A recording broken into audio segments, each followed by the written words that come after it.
we're excited about today because when we started our work with BIOS, one of our key hopes was that we could take research and kind of really practical challenges and bring them together here in athletics. And so that's happened in a variety of ways. We have a number of projects we're doing with our coaches right now, coaches who are curious about certain things. We're doing a little research for them, helping them out, trying to help them. But this was a really cool one because I believe it started with, this has been something you've been working for many years.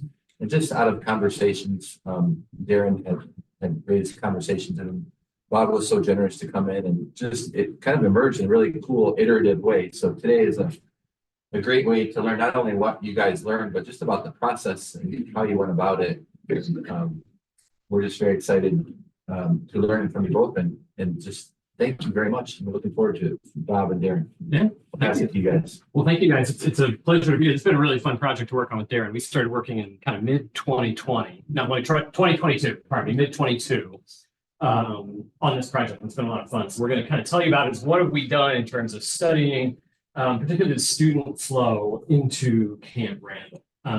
Yes, we're a small enough crowd here, and I know these three folks, but you four, I don't know. If you just kind of tell me quickly who you are and what you do, so I know who I'm talking to. I'm Eric Montag. I'm a master's student in the sports leadership program. Okay, great. Rochelle Cushman in the business office of it. Okay, Tracy Shin with IRC, all of our youth camp programming. nice. Okay, Pat Nelson, assistant athletic director for event operations, so. Okay. We're closely. we're closely there. Yeah. Okay, great. That's helpful. So I know a little bit who's in the room. I know people may be on Zoom or listening eventually. So what we're going to show today is a project that Daron and I've been working on since 22, and we also had help from some of my grad students from fall of 22. So I just want to be sure to mention McCallum, Julia, Mergonk, and Justin, as they did a kind of a class project when they were in my service operations management class. So first question, how many of you have been to a home football game here to watch the Badgers? Okay, I'm guessing you've all been. How many of you have done it while sitting in the student seating section?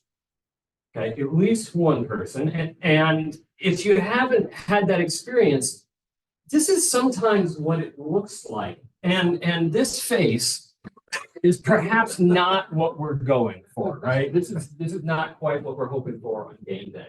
So this is kind of where this started. Okay, what can we do? Can we look at this, the process of getting students into Camp Randall, make this process better? And for me, it's kind of, can I bring anything from my operations management world? So I'm a professor of operations management in the business school. We are the one department that nobody knows what that means. If I said I was accounting or marketing, you'd know.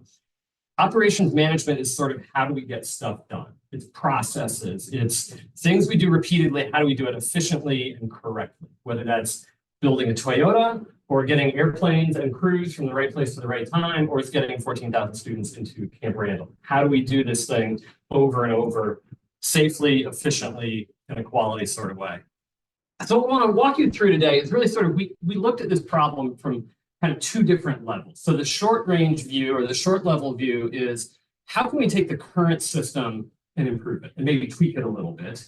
And then we also did take a step back and say, okay, if we were to start from a blank slate, what would the best or the greatest student seating system look like? And so we want to take you through both of these. Kind of most of our time today will probably be spent really on that first one, kind of the how does this work? How might we change it? But we've also got in here some of our thoughts on how might we do it if we were to start from scratch and just, or if we were to make kind of wholesale changes. Now, the first, before we could improve anything, we've got to know what good means, right? We got to have what does it mean to be better or to be good? And so really the place where we started with this project was we got together a meeting of the minds, if you will. This thing makes us go away. The recording.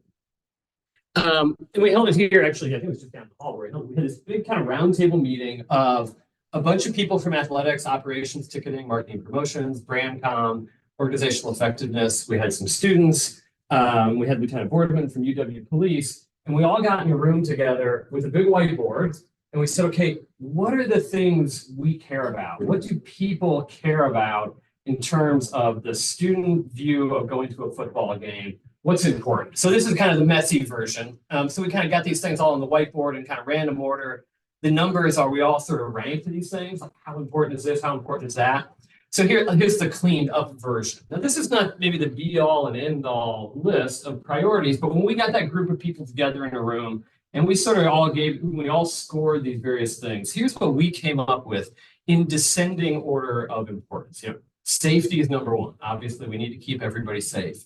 We want the experience to be fun and enjoyable. People are coming to the game to have fun. We want it to be fast.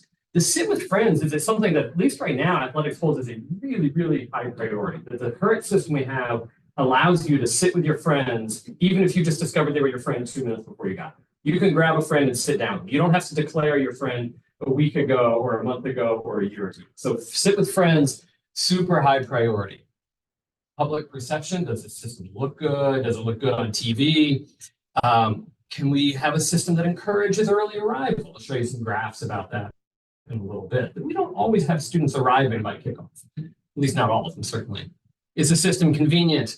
Is it robust? Is it hard for people to cheat or work the system? We want to have a robust system. We want a system that, are we going to need to do facility expansion to make this happen? That's not ideal. Obviously, that's money. Allowing seat preference. If I want to sit in the front row or the back row or this section or that section, are we going to allow that sort of thing? What's the staffing need to run said system? And then, interestingly, with that group, at least of people who don't control the budget of the office, we're like, yeah, revenue and capacity obviously go hand in hand. At that meeting, we said that's the lowest of these priorities. There may be other people in the building who disagree, but of those of us who are in the room, that's where we started. So these are the things we want to have in mind as we're looking at this system and then say, okay, how might we improve it? We want to keep these priorities in mind. Feel free to interrupt at any point, throw out comments, questions, anything. Okay, so let's dive into the short range view. And the way I want to do that, I'm going to first kind of walk you through the system, the student seating system as it was in fall of 22 when we were doing this work. And then we'll kind of talk about what are some of the pinch points of that system and what are some ways to improve it and some things that have been done since then. Now, since most of you have not been through the student seating system, I'm going to walk you through that.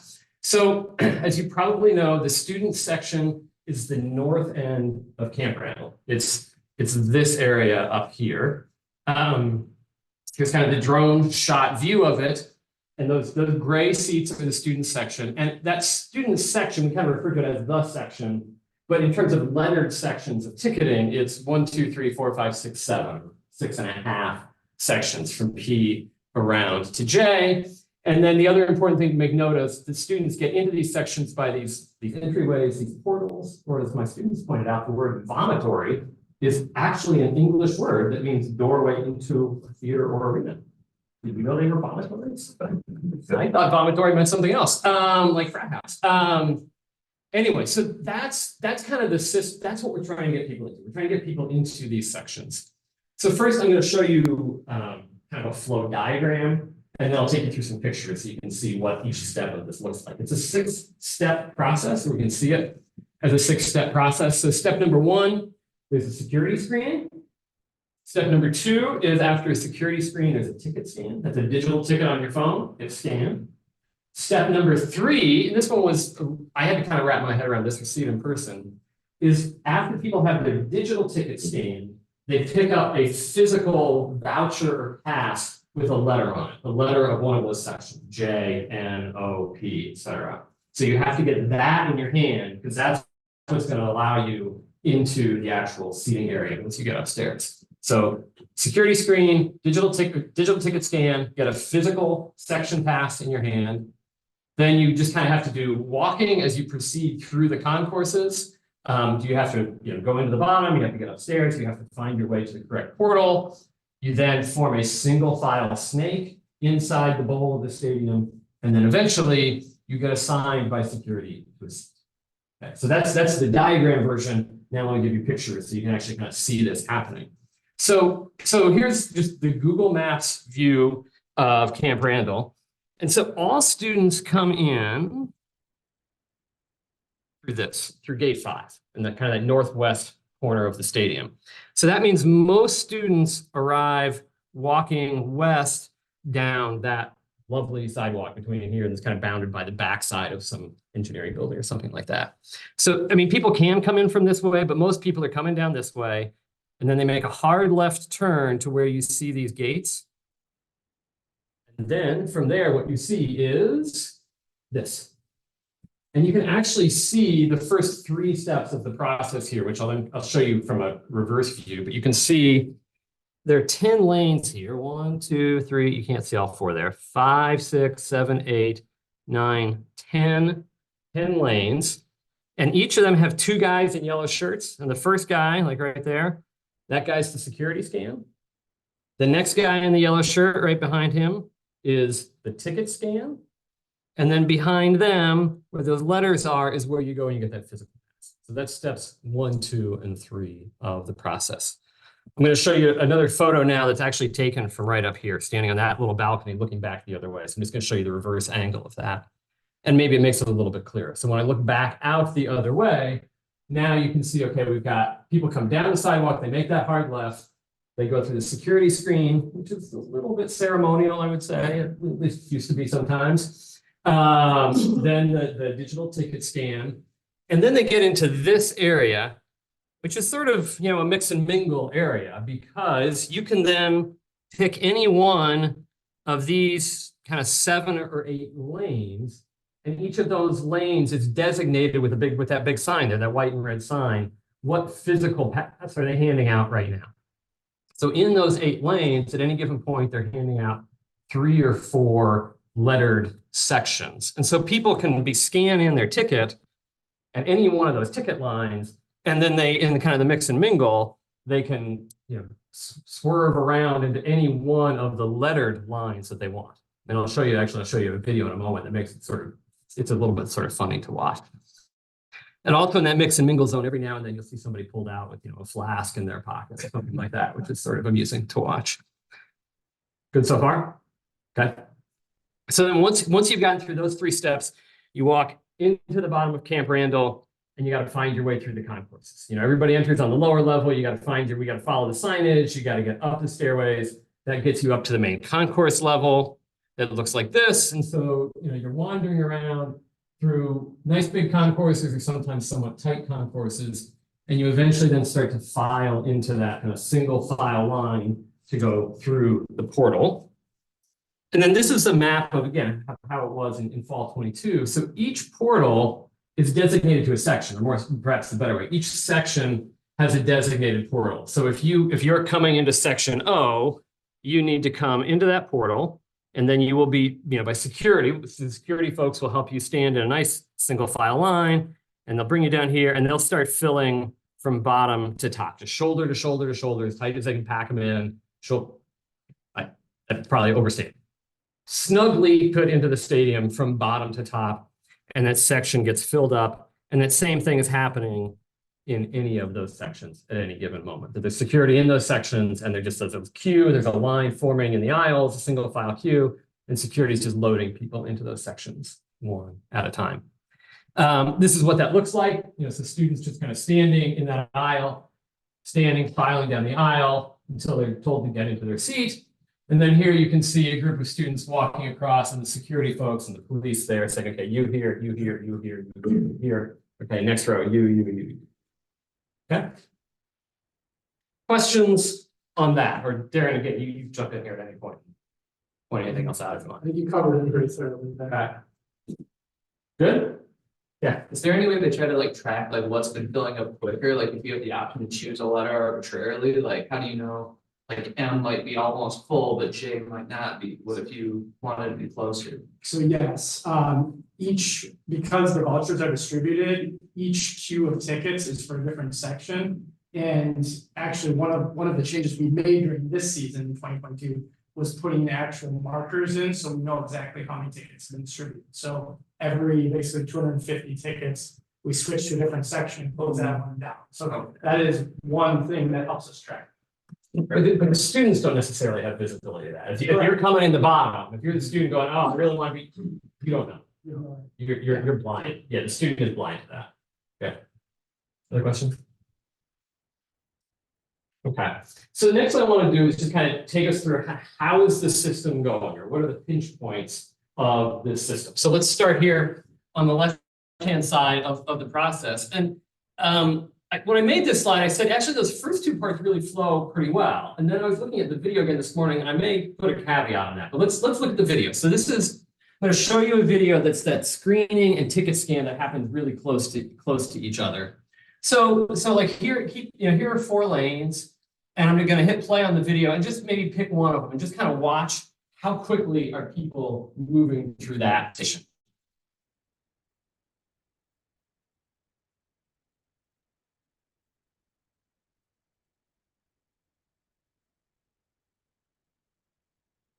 Pretty good, right? I mean, that's kind of when I wrote that slide, I said it flows pretty well. It's, it's kind of mostly, they're moving pretty fast, like 2-ish seconds per person, maybe 3 seconds on average to get a person through. But as I did watch it this morning, a couple of things jumped out to me. One of them, you see what's kind of one odd thing that's happening right now? Did you catch this? The left lane, they were sending somebody somewhere else. Yeah, oh, that's okay. So that's the harder one. I'm going to play it again. See if you can see this. Come on.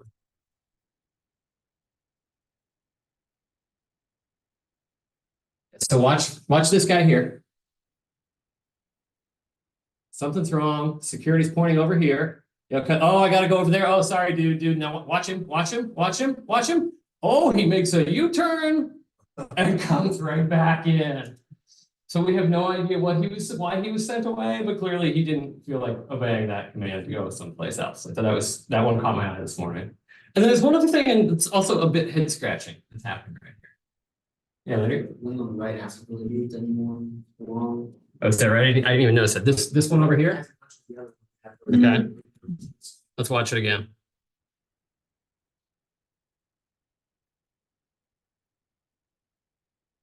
Maybe a little slower than the other. Yeah, okay. So maybe a little bit, yeah.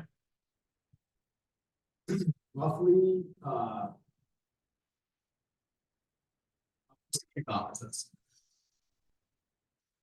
this is likely right around and possibly just after kickoff. Yeah, it's fairly heavily loaded. Yeah. So the thing that jumped out to me this morning, I was looking at this is a lane. There are 4 lanes here. 1, 2, 3, 4. There are all these people waiting to get in. There is literally nobody using that lane. Watch, I'm going to play the video again and watch it.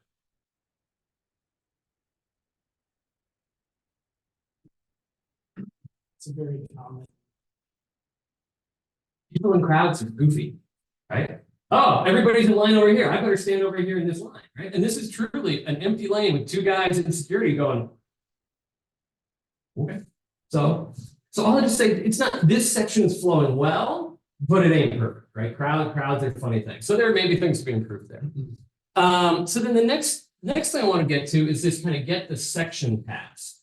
And again, I'll show you a video, but I want to kind of, so we're going to be mainly focusing down here. So this is after people have gone through ticket scan. Kind of keep your eye on kind of that mix and mingle area here where they can choose what line they're going to go into and just watch how this process flows.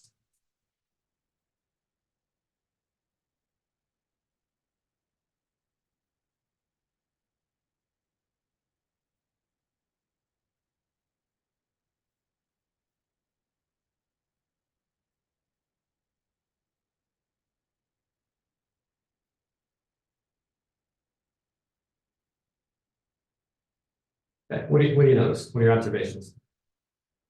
Certain sections on.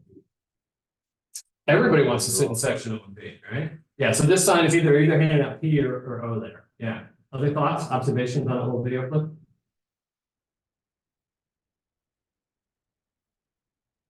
Again, the herd mentality of everybody's there, that must be the place. Yeah, we have this huge herd mentality. We've got 8 lanes available for people to go through and get their ticket and get into the system. And we are currently, I mean, at the end of the video, we're using 0, right? Like even the popular ones have been closed now. I'm going to roll the video again. And even sort of at its best, there's a few people moving through here and, 3 guys through here. And so we have, in terms, as an ops person, I'm thinking like, how do we maximize capacity? How do we move people through quickly? We got all these 8 lanes and we're using 2. because that's where people, so the system is just like, oh, this is not helping with our flow because people all want to go in this one place and they're not using the rest of the capacity. Sort of like we had that security lane that was sort of blocked up. Okay. So that's why I said, in the section past, there's congestion, there's confusion. If you watch some of those students, they're like talking to each other, hey, are we going to P or are we going to L? Where are we going? There's kind of confusion going on there. So now let's kind of look at this section, the proceed to the entry portal.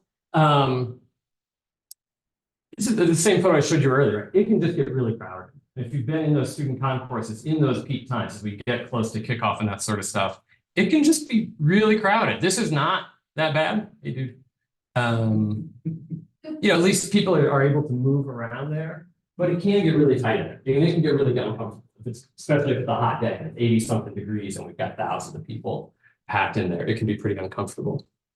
Part of that comes to, and there's this in one specific point, if we could sort of drill through the roof down into the concourse right there at the corner of the portal to N, this spot where the concourse goes from 20 some feet wide, 20-ish feet wide, it nets down to about 8 feet wide. And through that point, we're trying to get the 3,000 students who are going to section P, the 2,000 students who are going to section O, plus the 2,000 students who are lining up for N are all in this same spot. So we got students trying to get into N, we've got women, heaven forbid, trying to get into this women's room, and we've got 5,000 people trying to go that way into this next down corridor. So that is certainly a pinch point that's happening from time to time. And the one for the concession stand. Oh yeah, and the pretzel, like the hot dog and the pretzels, the best pretzel stand is right there, right? So it's just a lot of people all pushing into a very small piece of real estate right there. Okay, so that can create some congestion. And then the last thing to look at is what's happening in that seating section, that when we're actually putting people into the seating, that kind of snaking line down there, what's happening. And the label I put on here is, on the one hand, it looks fast, but it's really kind of slow because we're only seating one person at a time per section. So here's a video of it. So kind of watch the process here. If you're seeing, okay, kind of the people are filing in.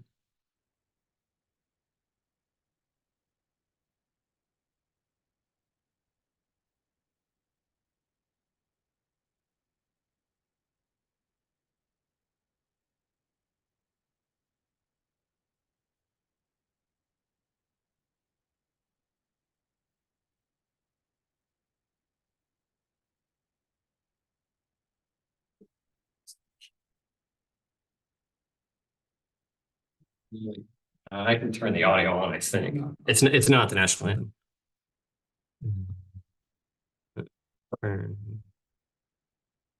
Let me try it again.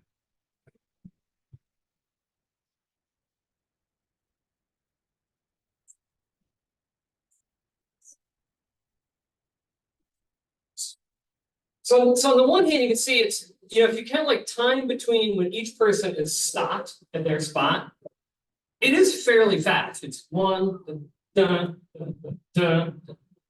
But then there is this moment here, oh shoot, we got to start a new row. Okay, so it's going to be about 8 seconds now between when the last person was in their spot and the next person was in the spot. So that hurts your average. And you can see here, actually, it's coming. So P is seating from both. P is wide enough that they're receiving from both sides. So P. Thoughts, observations on what you see here of this seating process? Good, bad, indifferent?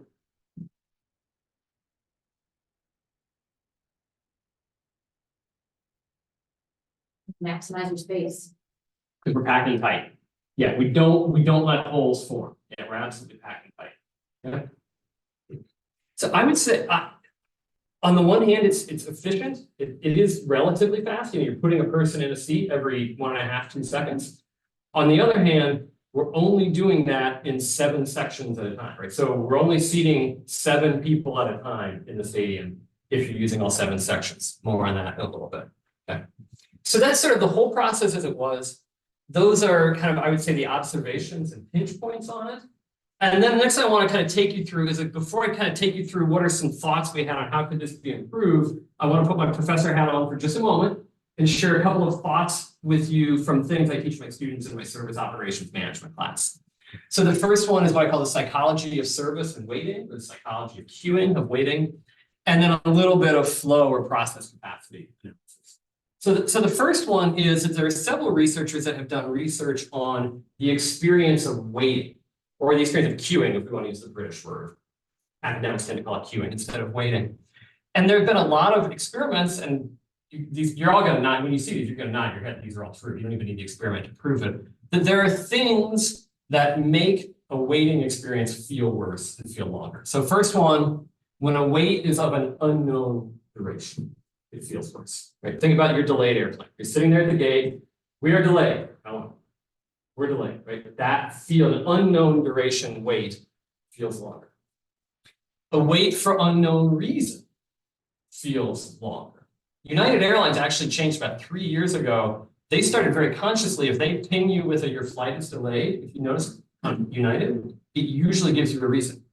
Because of weather, because of a change in aircraft, because of a late crew or something like that. They're trying to hit this, that if we give you a reason that seems reasonable, people tend to be slightly more tolerant of a wait.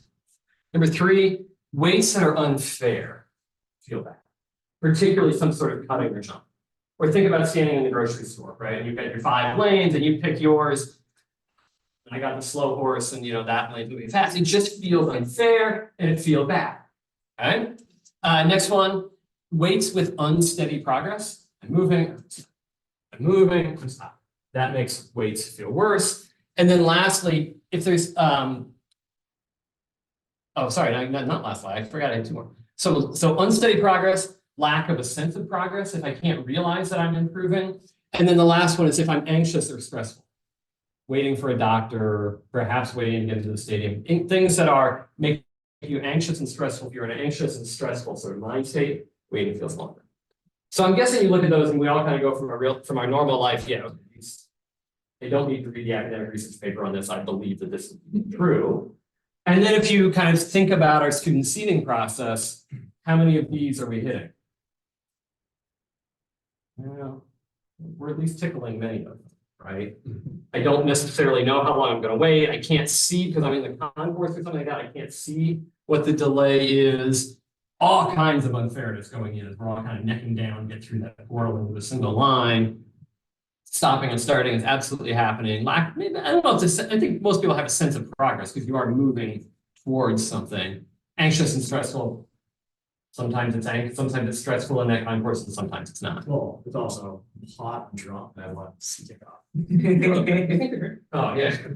Yeah. You're the one who brought. Yeah. I had no Yeah. No, exactly. Any of that stuff. All those things could be going on. I have not seen a study on the effect of alcohol on whether waits feel longer or shorter, but I'd love to run that study. I could get students to volunteer. Yeah, I bet we could get volunteers pretty easily. Okay, so that's sort of kind of from the psychology side. If we're making changes, can we keep these things in mind, make a system that's better on some of these dimensions?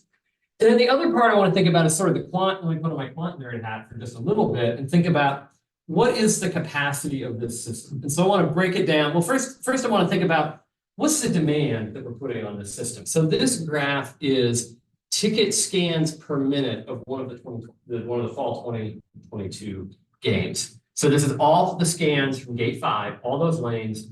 And so you can see that at a max, for a while, we're kind of north of let's say 150 to 170 tickets scanned per minute.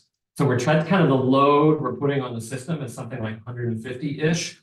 Now on either side of kickoff, so the gates open an hour and a half ahead and they stay open through the game. We're not always under this super high load, but there's definitely a period where we're at this sort of high 140, 150 tickets a minute. Now, one thing actually, let me show you another graph and I'll point that out. So here's another graph that's from a different game, fall 22. Just to see, the shape is similar. This one, to me, looks a little bit shifted right, at least relative to kickoff. This one looks like a majority of people were in by kickoff. This one, I'm eyeballing, but I'm not quite sure that's a majority in by kickoff. The one caveat I'll put on these graphs is this is what you might call censored data, in that this is ticket scans per minute. that's not actually how many people arrive, right? If 300 people arrived in a minute, I wouldn't see that in the data because all I'm seeing is ticket scans, right? The data can only show as fast as the ticket scanners can scan.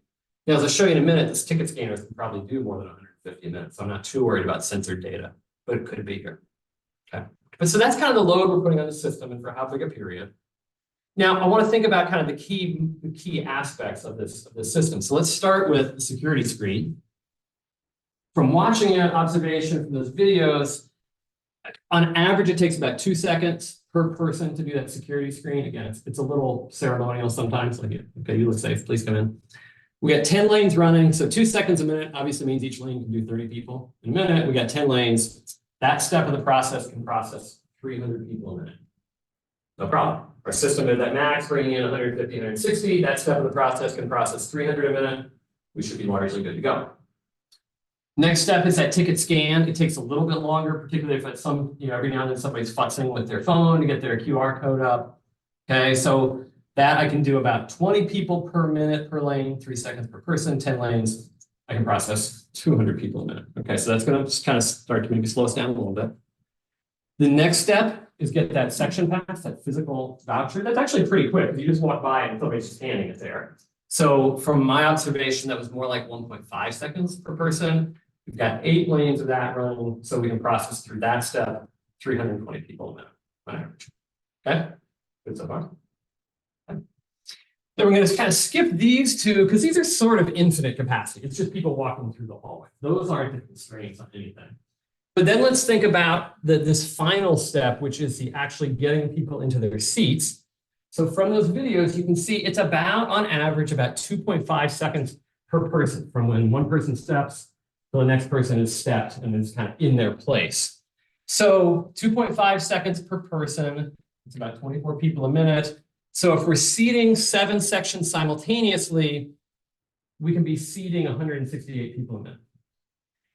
Really, we have 8 sections because P is so big, it's actually being seated from both sides. So you can kind of think of it as 8 sections. So in theory, we can seat 192 people per minute.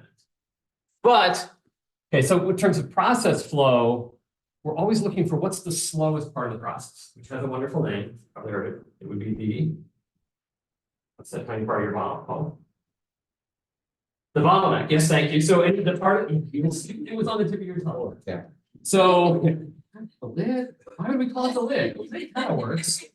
So we call it the bottleneck. The part of the process that has the lowest processing capacity is the bottleneck. So right now we're already seeing that the final part of our process is the bottleneck step. But it gets worse because remember, at any given point, we're handing out physical vouchers for 3 or 4 sections simultaneously. So that's sort of like we're only seating 3 or 4 sections simultaneously. It's not purely because somebody can get their voucher, go to the Batt, and get a pretzel. They might be lag, so there's some lag and slot in here. But it's closer to that we are seating 3 or 4 sections, at least kind of at that full rate simultaneously. And now you can start to see, okay, then maybe now we have a problem, right? That if our final process, the final step in our process can only flow through something like 72 or 96 people per minute, and the top of our process can flow through 200 or 300. And as we saw from those graphs, we're seeing arrival demands of 100, 150, 160 at times. Well, what's going to happen? You're going to pile up. It's the bathtub, right? It's the bathtub problem. If your bathtub can only drain 1 gallon a minute and you're putting 10 gallons a minute in the top, the bathtub's going to fill up. So this is our bathtub, right? We're dumping, depending on the time, 100, 120, 150, 160 students a minute in the top of our bathtub. Our drain at times is only letting 70-ish, 90-ish people out per minute. And where's that going to back up? It's going to back up into the bowl. It's going to back up into the concourse. It's going to just get back up and back up. And that's what's going to cause that big backup into there. And just to kind of go back to the graphs for a second. So if we think of this dashed line as 96 people. So if we think about, okay, there are times when really we can only seat 96 people a minute. Oh gosh, from here, from like, oh, hold on. From here to here, I've got almost an hour on that game where my arrival rate is higher than that output rate. That arrival rate is higher than maybe my theoretical seeding rate. Or if I look at, there's the 72-minute, or if I look at the other one, same sort of thing. We've got this period of somewhere around an hour where our arrival rate into the front of the system is running higher than really our seeding rate can be. And that's going to be kind of problematic. Comments, questions? Is this an issue at every stadium to some extent is working this out? I mean, I know one thing you all did is look at other stadiums. Mhm. You looked at other Big Ten stadiums and others. To what extent did this issue here relate to those, like that's worse here or better here than some other comparables? Unfortunately, I think the answer is we don't know. So the students group did that peer evaluation, and they didn't like go to games and watch and observe kind of at this micro level. So like what we know about our peers, and I'll show you in a minute on a slide, is we kind of know how does their system, what's kind of the general mechanism of their system. We don't have that detailed data. I mean, do you have sense from talking from your peers? Yeah, I mean, we've looked at, we started with some of the Big Ten schools. I think, like you said, we have a slide that shows, so like Penn State has a lot of similarities. They've also recently in the last 2 years experienced some issues, similar to what we've seen. Iowa has a more straight GA system, and they also, anecdotally at least, seem to have a little earlier arriving crowd than what they shared with us. But again, to Dr. Batt's point, we haven't gone on the ground and done research at those schools. Other thoughts, questions at this point? Well, so let me kind of throw out a few ideas that students and I came up with, and I'm going to hand it to Daron to talk about some of the changes that have been made since the fall 22 season. So the first one is, can we balance the flow through those steps? To the extent that that last process is the bottleneck, and yet we have a much higher capacity of those earlier steps, can we either reduce the security / ticket scan flow, reduce that first process so it's not bringing as many people into the front of the process? Or can we increase the flow out the back, right? Can we either decrease the amount of water flowing into the bathtub, or can we increase the rate at which it's getting out of the bathtub? So that could be something like, well, let's not have 10 security lanes. Let's run 6 or 7 or 8. What about, the other one is, can we hand out and seat all the sections simultaneously, right? Because if we have 7 or 8 sections being seated simultaneously, then we're up to that kind of 200 people a minute, possibly with our current system. So anything that we can do to kind of smooth out that flow between those sections so that the last step isn't the bottleneck. If we can make the first step the bottleneck, then you have kind of like maybe you have one wait to get in, if like the first step is the bottleneck, but then once you're in, you just kind of, everything just flows smoothly. And that gets to that psychology of waiting, right? I wait once, as soon as I'm in, I can quickly get through the concourse, get to my seat. That is going to be a much better sort of psychological experience. So that's one idea. Is can we balance that flow through those multiple stages so we're not making the final step our bottleneck, creating that filled up bathtub into the concourse? Can we improve that NOP choke point, that place where the concourse necks down? So either by widening the concourse where it necks down, or can we shift the portals counterclockwise? I'm going to show you that in a second. And then another one is anything that we can do to encourage earlier arrivals, right? So right now we saw that there's kind of a big peak around kickoff, but we got a lot of lull at the beginning. If anything we can do to encourage students to come earlier and shift that peak to be smoothed out and smooth. Remember at the beginning of COVID when we talked about, what was it, bend the peak or something like that, COVID? Same thing here. If anything we can do to shift the peak of demand so it's not a peak, but we can spread out demand, that's potentially a good thing to do. Okay, Daron, you. All right, so gonna go through some of the changes we made for this past year, based both on the feedback we received as well as some of the other operational changes we made for this coming season. First of which is one of those operational changes. So coming into the 2023 season, we were sort of tasked with adding metal detection stadium-wide. So certainly not just student section, but throughout the stadium. For the students specifically, it forced us to reimagine sort of that first part of this experience, especially as Dr. Batt mentioned, we know the large majority of students are coming from the east up this hill. Camp Randall, for those who don't know, is built into a 40-foot hill. So basically, as you're approaching gate 5, you're walking up that hill. What we had seen in this previous process is the line of sight was very poor. So if you're coming up the hill, you're just seeing a group of people outside the gate, a mob of people, and that crowd behavior that was on excellent display there would be where people would just stop dead in their tracks, faced uphill, not knowing, just basically all trying to jam into the furthest of the 3 gates. We had 3 large openings. They would try to jam into the first one. And then even within those openings, as you saw, that first gate, which is always the busiest in that footage, was even within that, it was inefficient because we had a lane just not being used because of being blocked and people assumed they had to be at the others. So the metal detection did allow us an opportunity to do a reset. With that, we actually faced all the lines towards where 90% of the students are coming, so towards that hill. So now instead of getting up and then trying to turn to get into the gate, you're actually, the first step, you're actually coming east to west up that hill and going through the security screen. So now we obviously incorporate metal detection. You're going through the metal detector.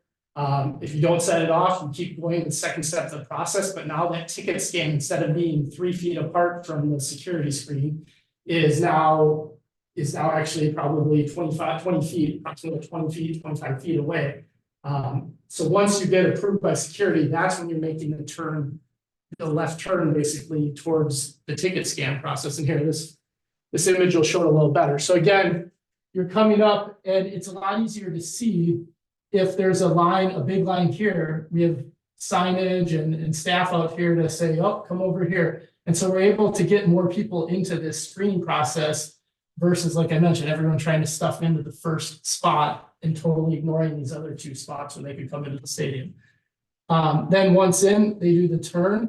We did extend out our tensor barrier, our queuing basically, to show a clear distinction between the lines. So in the hopes that students would understand, oh, if there's 10 people filled up in this ticket scan line, I can just move over to this other open one. Karen, do you think it's really as high as 90%? It's at least, I don't have exact details. It's high. It's a high percent. Yeah. Then, so that was the increase with metal detection. The second one was we shifted the portal. So we mentioned that going towards that OP hallway basically, and then N also dumping into that. So as mentioned, that's 3,000 students going to P, 2,000 students going to O, and another 2,000 going to N. So basically 7,000 students, over half the student section, was headed to that one little small piece of real estate we mentioned. So this was the previous map from 2022, where you would come to a portal and then you would go actually back towards your student section, back towards the west, I guess. So you come out the eastern portal to your section and walk across the cross aisle before being seated. So we flipped that for this past year. And so basically now you went to the further west entry. And what that allowed us to do was basically shift those 2,000 students at N that were going to that little piece of real estate. They're now out of the equation completely. And the 2,000 that are going to O are never entering that narrow hallway that is causing us issues. And we really did see, we watched a lot of video footage after games with the students, and that really was a reoccurring issue, this little pinch point spot. So P also has 2 entry points. And so it allowed us basically to set up some staff in that P. Now that P tunnel or concourse area wasn't as jam-packed, it allowed us to manage the flow better. So we could better get students to both the entry points to P because there were just less students jammed in there. And we knew if they were in that hallway, basically they were going to P. So it cleaned up the whole process of what we were trying to accomplish, getting students set. Does that make sense? Anyone have questions? I will say it caused a little bit of issue over in J with some general public. Now we're sending students through a general public portal. It caused slight issues, but I think as everyone kind of got more acquainted with the process, it worked itself out. Then you just change the wayfinding link, that's all you did. For this part, Yeah. yeah, so we basically, yeah, we changed all the signage, we changed the way our security and police manage the system. We added some individuals to help manage that hallway now, which just naturally also became easier. So yeah, this was one of the steps that helped clean up at least the picture. It didn't solve our problems, I don't want to pretend like it did that, but it helped us manage the system better. And truthfully, 2023 was a step in the right direction. It's probably not our final landing spot, but it was a step in the right direction. And then lastly, we talked about those sort of longer term fixes that can have impacts to the system, and we added an aisling down section P. It allowed us a much clearer sort of path for students on the ingress part, and truthfully, it also helped us. One of the issues that does come up in this process, regardless of sort of how well it was laid out here, is we also have students trying to go back up into the flow, going to the restroom, going to get something to eat. And so this extra aisle in P in our biggest section, that's 3,000 students, having that extra sort of outlet that can be used either way, really did help sort of clean up the P seating process. So, and to give a sense of that, you can kind of see it, I think it's, yeah, there. So You can it's sort of basically- see the new aisle. it basically splits P, not perfectly down the middle, but it splits it up enough that it turns into two manageable sections versus one monster section. There are handrails added to P then too? And we don't currently, well, in T there, yeah, on the new, yeah, there's a new construction, yeah.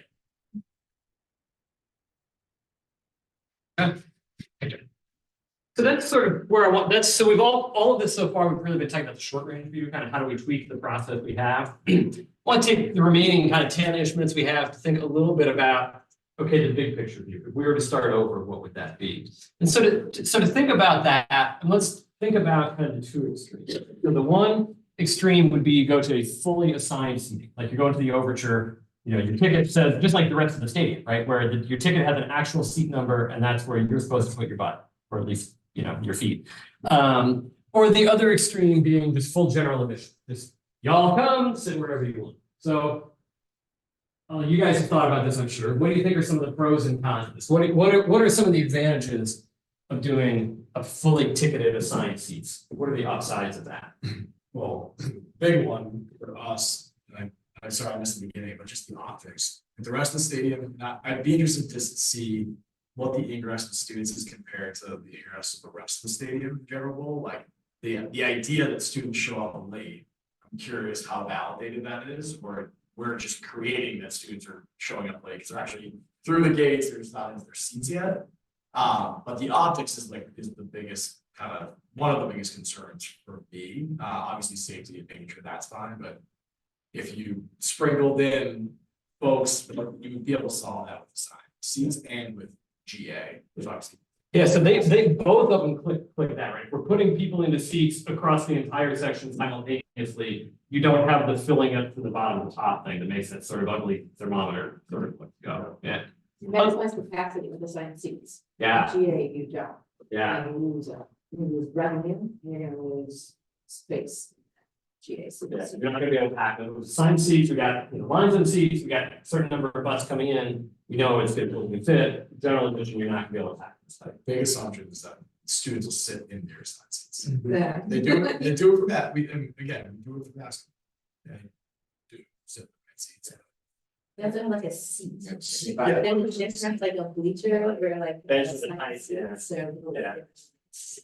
That's consistent all season, they're going to get game. So I mean, so we The general admission is forward is still the most popular. yeah, there's preference there. They go to O&D, Yeah. they have problems. Whether it's a sign or. Yeah. So we put up kind of some pros and cons, and I don't think it's gonna change. I mean, none of this is gonna surprise you, right? Pros of the assigned seats, we can get that high capacity, we can seat people simultaneously, right? So we have that nice sort of spread out look. But it's gonna require enforcement of some sort to get people into the right seat and keep them there.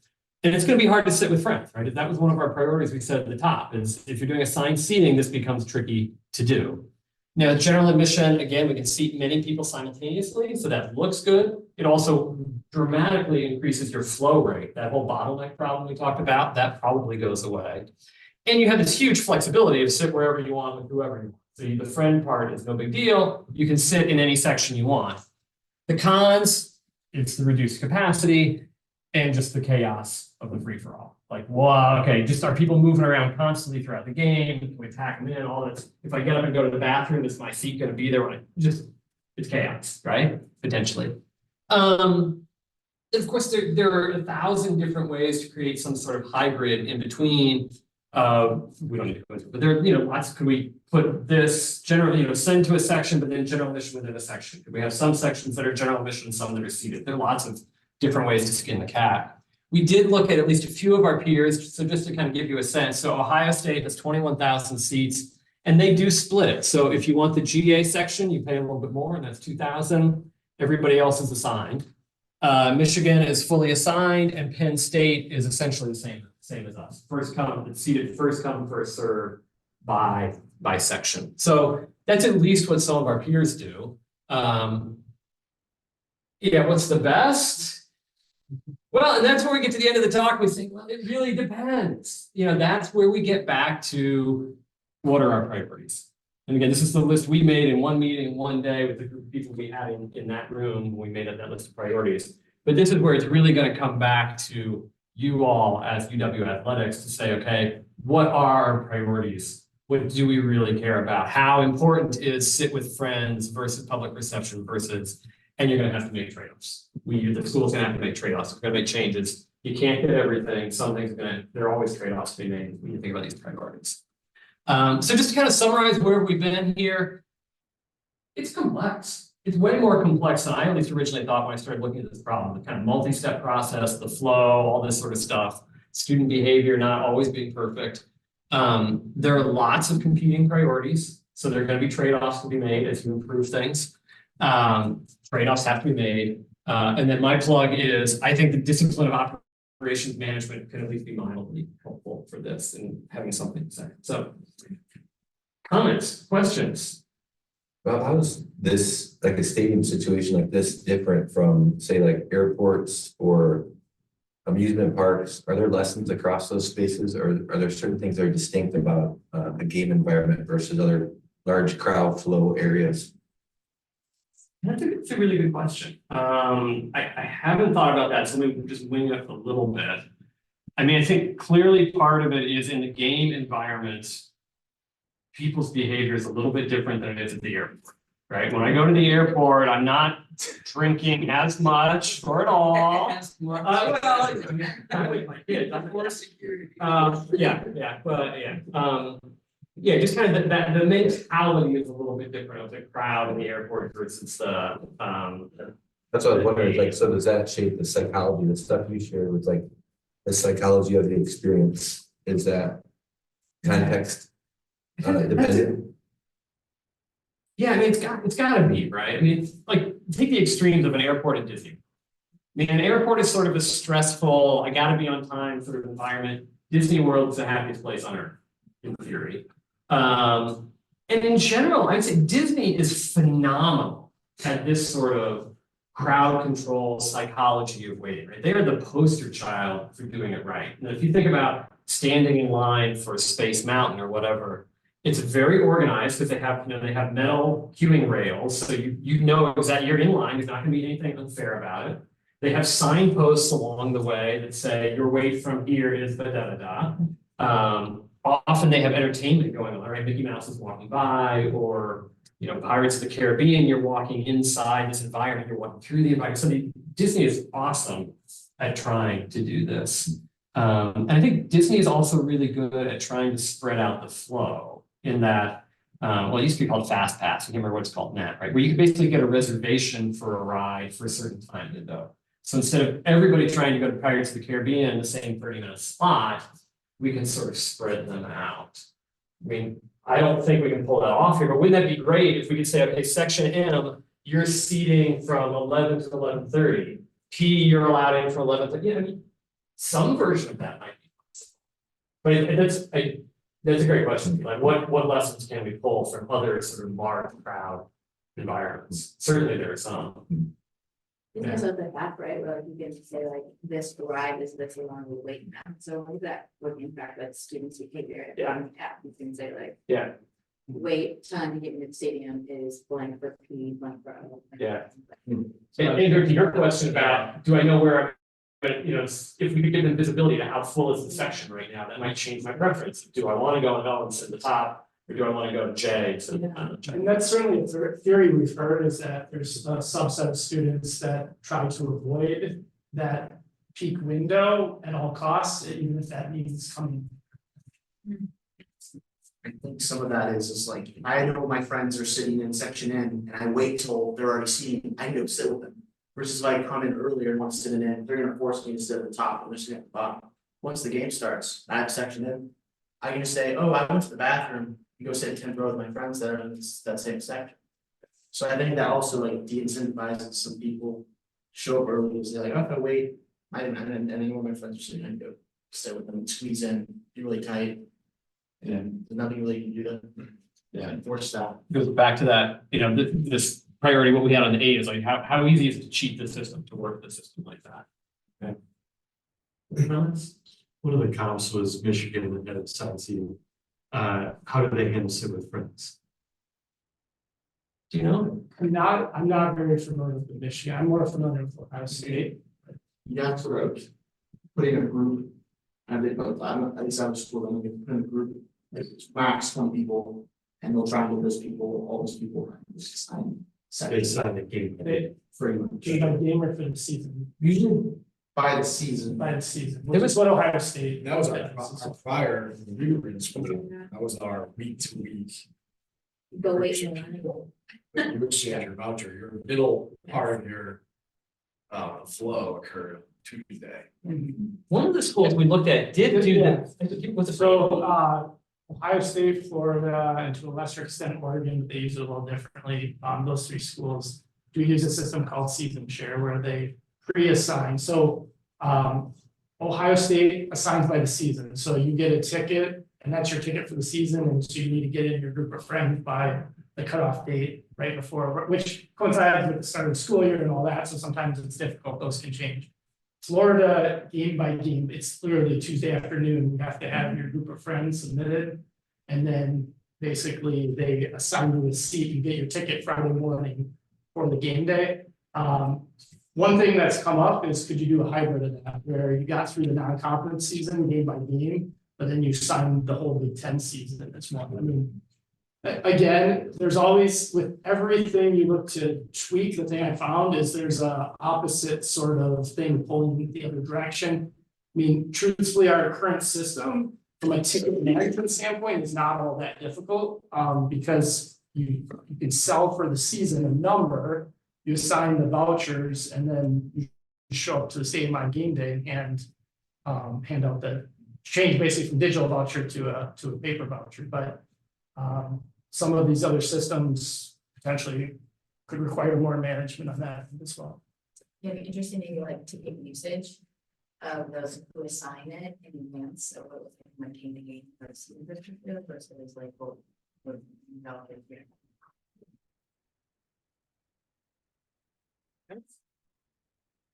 Okay, well, we're right at 1 o'clock, 2 o'clock. So thank you all so much. Thank you so Thank much. you.